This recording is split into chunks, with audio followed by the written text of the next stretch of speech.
সিলেটের পরিচিত পর্যটন স্পট সাদা পাথরে পাথর লুটপাটে প্রশাসনের ভূমিকা নিয়ে প্রশ্ন উঠেছে।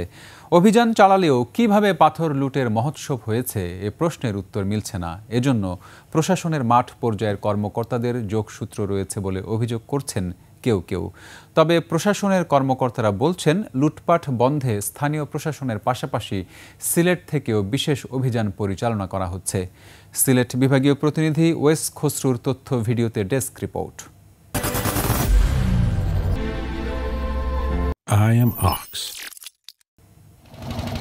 টিআই নদীর পানি বৃদ্ধি পাওয়ায় দেশের অন্যতম পর্যটন স্পট সিলেটের সাদা পাথরে 2 সপ্তাহ ধরে পর্যটকদের যাতায়াত ছিল কম। এই সুযোগে সংঘবদ্ধ পাথর খেকু চক্র লুটে নিয়েছে সেখানকার পাথর। 2 সপ্তাহে অন্তত 100 কোটি টাকার পাথর লুট হয়েছে। সাদা পাথরের গোটা এলাকা বিরানভূমি, পাথর শূন্য। এ দৃশ্য দেখে ক্ষুব্ধ স্থানীয়রা। 5 আগস্টের পর থেকেই লুটপাট হচ্ছে। তবে আপনার যখন পানিটা একটু বেশি বেড়ে যায় তখন নৌকাগুলো উপরে আসতে পারে, তখন সাদা পাথর থেকে মেন স্পট থেকে লুটপাট করে নিয়ে যায় পাথরগুলো। পরিবেশ আন্দোলনের নেতারা সাদা পাথর লুটের জন্য দায়ী করছেন প্রশাসনকে। বলছেন, মাঠ পর্যায়ের কর্মকর্তাদের সঙ্গে পাথর লুটপাটকারীদের যোগসূত্রই সাদা পাথর লুটের জন্য দায়ী। পর্যটন শিল্পের ধ্বংসের দ্বারপ্রান্তে পৌঁছে গেলেও এখানে প্রশাসন এখন পর্যন্ত নীরব।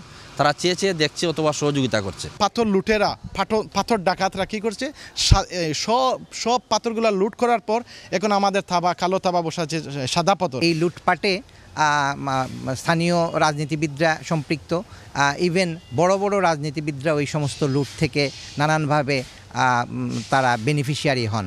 আর সবচেয়ে বড় কথা হচ্ছে, এখানে যারা প্রশাসনের যারা এখানে আসেন তাদের একটা অভীষ্ট লক্ষ্য থাকে যে সিলেটে যখন এসেছি এখান থেকে আমরা একটা বিশাল অঙ্কের একটা সম্পদ আমার ভবিষ্যতের জন্য সঞ্চয় করে নিয়ে যাব।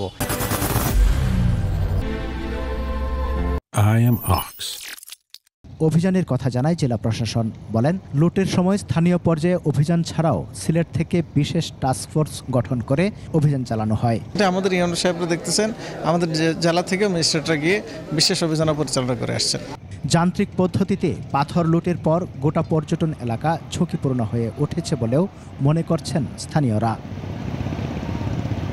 সমর ইসলাম, ডেস্ক রিপোর্ট, 21 টেলিভিশন।